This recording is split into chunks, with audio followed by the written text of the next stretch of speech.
आइए आज आप सब सुनेंगे श्रावण मास मंगला गौरी व्रत की कथा। आप सभी भक्तों को श्रावण मास की ढेर सारी शुभकामनाएं।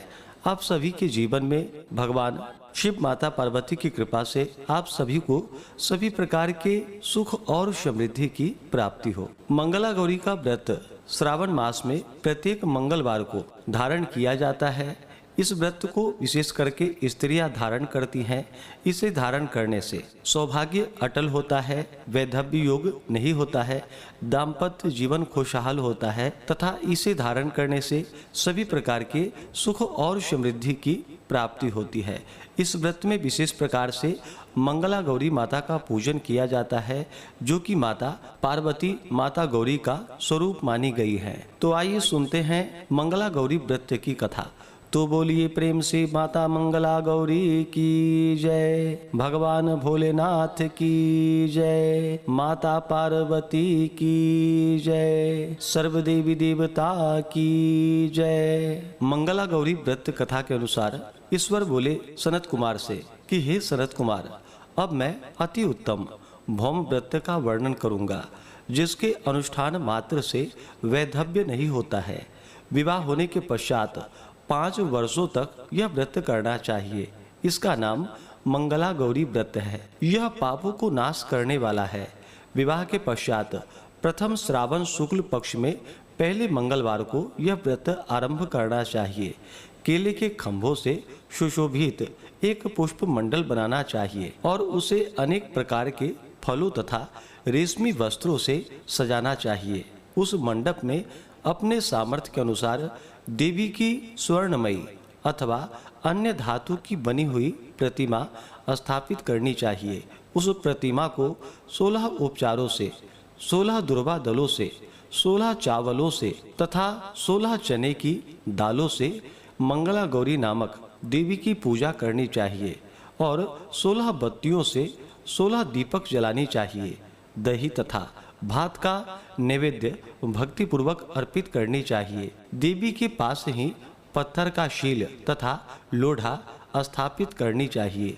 5 वर्ष तक इस प्रकार से करने के पश्चात उद्यापन करना चाहिए। माता को वायन प्रदान करना चाहिए, जिसकी विधि आप सुनिए। अपने सामर्थ्य के अनुसार एक पल प्रमाण स्वर्ण की अथवा उसके आधे प्रमाण की अथवा उसके भी आधे प्रमाण की मंगला गौरी की प्रतिमा निर्मित करानी चाहिए। अपनी शक्ति के अनुसार स्वर्ण आदि के बने तंडूल पूरित पात्र, उस पर वस्त्र तथा रमणीय कंचू की ओढ़नी रख करके उन दोनों के ऊपर देवी की प्रतिमा स्थापित करनी चाहिए। पास में चांदी से निर्मित शील तथा लोढ़ा रखकर माता को वायन प्रदान करना चाहिए। इसके बाद 16 सुवासिनियों को प्रयत्न पूर्वक भोजन कराना चाहिए। हे विप्र, इस विधि से व्रत करने पर 7 जन्मों तक सौभाग्य बना रहता है और पुत्र पौत्र आदि के साथ साथ संपदा विद्यमान रहती है। सनत कुमार बोले कि सर्वप्रथम इस व्रत को किसने किया था और किसको क्या फल प्राप्त हुआ? हे शंभो, जिस तरह से मुझे इसके प्रति निष्ठा हो जाए, कृपा करके वैसा ही बतलाइए। ईश्वर बोले कि हे सनत कुमार, पूर्व काल में कुरु देश में श्रुतिकीर्ति नामक एक विद्वान, कृतिशाली, शत्रुओं का नाश करने वाला, 64 कलाओं का ज्ञाता तथा धनुर्विद्या में कुशल राजा हुआ था। पुत्र के अतिरिक्त अन्य सभी शुभ चीजें उस राजा के पास थी। अतः वह राजा संतान के विषय में अत्यंत चिंतित हुआ और जब ध्यान पूर्वक देवी की आराधना करने लगा, तब उसकी कठोर तपस्या से देवी प्रसन्न हो गई और उससे यह वचन बोली कि हे सुव्रत, वर मांगो। श्रुतकीर्ति बोला कि हे देवी, यदि आप मुझ पर प्रसन्न हैं तो मुझे सुंदर पुत्र दीजिए। हे देवी, आपकी कृपा से अन्य किसी भी वस्तु का अभाव नहीं है। उसका यह वचन सुनकर पवित्र मुस्कान वाली देवी ने कहा कि हे राजन, तुमने अत्यंत दुर्लभ वर मांगा है, फिर भी कृपा बस मैं तुम्हें अवश्य दूंगी। किंतु हे राजेंद्र, आप सुनिए, यदि परम गुणी पुत्र चाहते हो तो वह केवल 16 वर्ष तक जीवित रहेगा, और यदि रूप तथा विद्या से विहीन पुत्र चाहते हो तो दीर्घजीवी होगा। देवी का यह वचन सुनकर राजा चिंतित हो उठा और पुनः अपनी पत्नी से परामर्श कर उसने गुणवान तथा सभी शुभ लक्षणों से संपन्न 16 वर्ष की आयु वाला पुत्र मांगा। तब देवी ने भक्ति संपन्न राजा से कहा कि हे नृपनंदन, मेरे मंदिर के द्वार पर आम का वृक्ष है, उसका एक फल लाकर मेरी आज्ञा से अपनी भार्या को उससे भक्षण करने हेतु प्रदान करो, जिससे वह शीघ्र ही गर्भ धारण करेंगी, इसमें संदेह नहीं है। प्रसन्न होकर राजा ने वैसा ही किया और उसकी पत्नी ने गर्भ धारण कर लिया।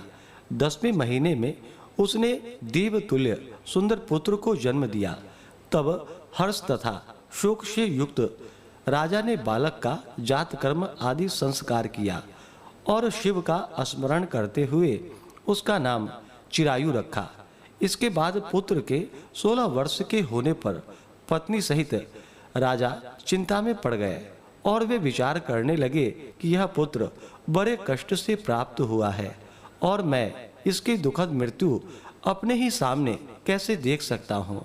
ऐसा विचार करके राजा ने पुत्र को उसके मामा के साथ काशी भेज दिया। प्रस्थान के समय राजा की पत्नी ने अपने भाई से कहा कि कार्पटिक का वेश धारण करके आप मेरे पुत्र को काशी ले जाइए। मैंने भगवान मृत्युंजय से पूर्व में पुत्र के लिए प्रार्थना की थी और कहा था कि हे विश्वेश्वर, आप जगतपति की यात्रा के लिए मैं उस पुत्र को अवश्य भेजूंगी, अतः आप मेरे पुत्र को आज ही ले जाइए और सावधानी पूर्वक इसकी रक्षा कीजिए।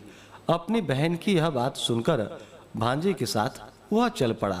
कई दिनों तक चलते चलते वह आनंद नामक नगर में पहुंचा।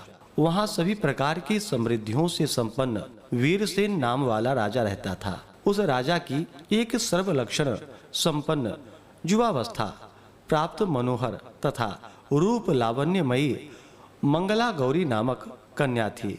सभी उपमानों को तुच्छ कर के सौंदर्य अभिवृद्धि को प्राप्त वह कन्या किसी समय सखियों के साथ नगर के उपवन में क्रीड़ा करने के लिए गई हुई थी।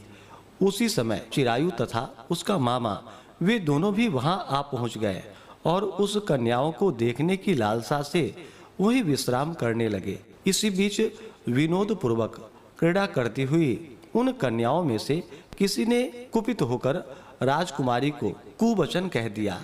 तब उस अशुभ वचन को सुनकर राजकुमारी ने कहा कि तुम अनुचित बात क्यों बोल रही हो? मेरी कुल में तो इस प्रकार की कोई नहीं है। मंगला गौरी की कृपा से तथा उनके व्रत के प्रभाव से विवाह के समय जिसके सर पर मेरा हाथ से अक्षत पड़ेंगे, हे सखी, वह यदि अल्प आयु वाला भी होगा तो भी वह चिरंजीवी हो जाएगा। इसके बाद वह सभी कन्याएं अपने अपने घर चली गईं। उसी दिन राजकुमारी का विवाह था। बालिक देश के दृढ़धर्मा नामक राजा के सुकेतु नाम वाले पुत्र के साथ उसका विवाह निश्चित किया गया था। वह सुकेतु विद्याहीन, कुरूप तथा बहरा था। तब सुकेतु के साथ आए हुए उन लोगों ने विचार किया कि इस समय कोई दूसरा श्रेष्ठ वर ले जाना चाहिए और विवाह संपन्न हो जाने के पश्चात वहां सुकेतु पहुंच जाए। उन लोगों ने चिरायु के मामा के पास जाकर याचना की कि आप इस बालक को हमें दे दीजिए, जिससे हमारा कार्य सिद्ध हो जाए। इस पृथ्वी पर परोपकार के समान दूसरा कोई धर्म नहीं है। उनकी बात सुनकर चिरायु का मामा मन ही मन बहुत प्रसन्न हुआ, क्योंकि इसने उपवन में पहले ही कन्या मंगला गौरी की बात सुन ली थी। फिर भी उसने एक बार कहा कि आप लोग इसे किस लिए मांग रहे हैं? कार्य की सिद्धि हेतु वस्त्र, अलंकार आदि मांगे जाते हैं, वर तो कभी भी नहीं मांगा जाता। तथापि आप लोगों का सम्मान रखने के लिए मैं इसे दे रहा हूँ। इसके बाद चिरायु को वहां से ले जाकर उन लोगों ने विवाह संपन्न करवाया। सप्तपदी आदि के हो जाने पर रात्रि में शिव पार्वती की प्रतिमा के समक्ष उस चिरायु ने हर्षयुक्त होकर मंगला गौरी के साथ शयन किया। उसी दिन चिरायु के 16 वर्ष पूर्ण हो चुके थे और अर्धरात्रि में साक्षात काल, जो कि सर्प रूप में वहां आ गया। इसी बीच संयोगवश राजकुमारी जाग गई। उसने उस महासर्प को वहां देखा और वह भय से व्याकुल होकर कांपने लगी। तभी उस कन्या ने धैर्य धारण कर 16 उपचारों से सर्प की पूजा की और पीने के लिए उसे दूध दिया। उसने दीनता भरी वाणी में उस सर्प की प्रार्थना तथा स्तुति की। मंगला गौरी प्रार्थना करने लगी कि मैं उत्तम व्रत को करूंगी जिससे मेरे पति जीवित रहे। ये जिस तरह से चिरकाल तक जीवित रहे आप वैसा ही कीजिए। इतने में सर्प वहां स्थित एक कमंडलू में प्रवेश कर गया और उस मंगला गौरी ने अपनी कंचुकी से उस कमंडलू का मुंह बांध दिया। इसी बीच उसका पति अंगड़ाई लेकर जाग गया और अपनी पत्नी से बोला कि हे प्रिय, मुझे भूख लगी है। तब वह अपनी माता के पास जाकर खीर लड्डू आदि लेकर आई और उसके द्वारा दिए भोज्य पदार्थों को उसने प्रसन्न मन होकर के खाया। भोजन के पश्चात हाथ धोते समय उसके हाथ से अंगूठी गिर पड़ी। तांबूल खाकर वह पुनः सो गया। इसके बाद मंगला गौरी कमंडलू को फेंकने के लिए जाने लगी। विधि की कैसी गति है कि उस कमंडलू में से बाहर की ओर जगमग करती हुई हार कांति को देखकर वह आश्चर्यचकित हो गई। घट में स्थित उस हार को उसने अपने कंठ में धारण कर लिया। इसके बाद कुछ रात शेष रहते ही चिरायु का मामा आकर चिरायु को ले गया। इसके बाद वर पक्ष के लोग सुकेतु को वहां ले आए। उसे देख मंगला गौरी ने कहा कि यह मेरा पति नहीं है। तब उन सभी ने उससे कहा कि हे शुभे, तुम यह क्यों बोल रही हो? यह तुम्हारा कोई परिचायक हो तो उसे हम लोगों को बतलाओ।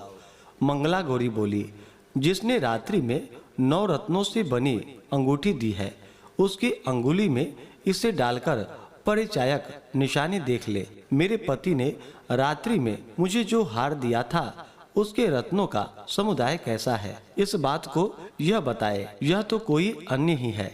इसके अतिरिक्त रात्रि में आम सींचते समय उनका पैर कुमकुम से लिप्त हो गया था। वह मेरी जांघ पर अब भी विद्यमान है। उसे आप लोग शीघ्र देख ले। साथ ही रात में परस्पर भाषण तथा भोजन आदि जो कुछ किया गया था उसे भी यह बता दे। तब यह निश्चय है कि यही मेरा पति है। इस प्रकार उसका वचन सुनकर सभी ठीक है कहने लगे।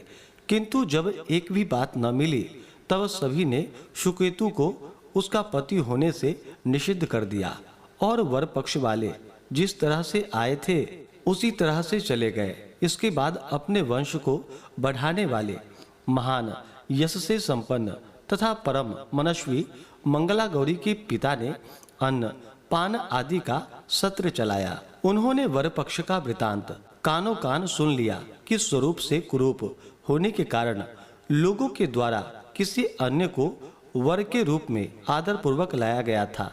तब उन्होंने अपनी कन्या को पर्दे के भीतर बिठा दिया। इसके बाद 1 वर्ष बीतने पर यात्रा करके चिरायु अपने मामा के साथ यह देखने के लिए आया कि विवाह के बाद वहां क्या हुआ। तब उसे गवाक्ष के भीतर से देखकर वह मंगला गौरी अत्यंत प्रसन्न हुई और माता पिता से बोली कि मेरे पति आ गए हैं। राजा ने अपने कुटुंब जनों को बुलवाकर पूर्व में कहे गए सभी परिचायकों को निशानी के रूप में देखकर मंद मुस्कान वाली अपनी कन्या चिरायु को सौंप दी। राजा ने श्रेष्ठ जनों को साथ लेकर विवाह का उत्सव कराया। इसके बाद राजा वीरसेन ने वस्त्र आभूषण आदि सेना घोड़े रथ और अन्य भी बहुत सी सामग्रियां देकर उन्हें विदा किया। उसके बाद कुल को आनंदित करने वाली वह चिरायु पत्नी तथा मामा को साथ लेकर सेना के साथ अपने नगर पहुंचा। लोगों के मुख से उसे आया हुआ सुनकर उसके माता पिता को विश्वास नहीं हुआ। उन्होंने सोचा कि प्रारब्ध अन्यथा कैसे हो सकता है। इतने में वह अपने माता पिता के पास आ गया और स्नेह से परिपूर्ण वह चिरायु भक्ति पूर्वक उनके चरणों में गिर पड़ा। तब अपने पुत्र का मस्तक सूंघकर उन दोनों ने परम आनंद प्राप्त किया। पुत्र वधू मंगला गौरी ने भी सास ससुर को प्रणाम किया।